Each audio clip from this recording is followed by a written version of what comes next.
আবারও একটি গলায় হাড় আটকে যাওয়া কেস। এই মা কুকুরটির 3টি বাচ্চা আছে।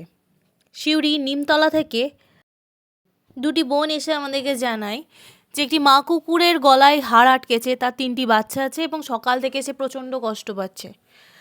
ঘটনাস্থলে পৌঁছে গিয়ে দেখি সত্যি মা কুকুরটি এত ভালো, সে নিজেই লেজ নেড়ে আমাদের কাছে আসে। কিন্তু একা হাতে মা কুকুরটির হাড় আমরা ছাড়াতে পারছিলাম না। সৌভাগ্যবশত আমাদের টোটো কাকু আমাদের সাহায্য করার জন্য এগিয়ে আসেন। ধন্যবাদ কাকু, আপনি না থাকলে সত্যি ওকে আমি একা হ্যান্ডেল করতে পারছিলাম না। আসলে হাড়টি দাঁতে এমনভাবে ফেঁসে যায় যে ও দাঁতের গোড়া থেকে এবং জিভের তলা থেকে রক্ত বেরিয়ে আসছিল। সবথেকে দুঃখজনক ব্যাপার সেখানকার স্থানীয় কিছু মানুষের ব্যবহার।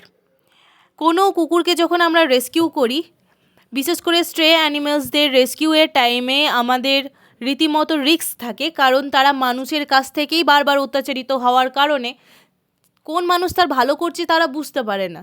সেই মুহূর্তে যখন সেখানকার স্থানীয় মানুষ এখানে দাঁড়াবেন না, এখানে রেস্কিউ করবেন না, এখানেও ট্রিটমেন্ট করবেন না, এখান থেকে সরে যান, এই টাইপের মন্তব্য করতে থাকে, তখন আমরা বিব্রত হয়ে পড়ি, কারণ সেই মুহূর্তে ওই বাচ্চাটিকে বাঁচানোটাই মাথাতে ঘুরতে থাকে। এখানেও একই জিনিস ঘটেছে। ওখানকার কয়েকটা স্থানীয় মানুষ যথারীতি এইভাবেই এখানে করবেন না, এখানের থেকে সরান, এখানে এই করুন ওই করুন করতে থাকে। যাই হোক, ভালো খবর যে মা কুকুরটির গলা থেকে আমরা হাড়টি বার করতে পারি। কি বিপজ্জনকভাবে যে হাড়টা লেগেছিল আমরাই জানি, কারণ আমরা সেই ঘটনাস্থলে ছিলাম এবং দাঁতের গোড়া থেকে জিভের তলা থেকে রক্ত বেরিয়ে আসছিল।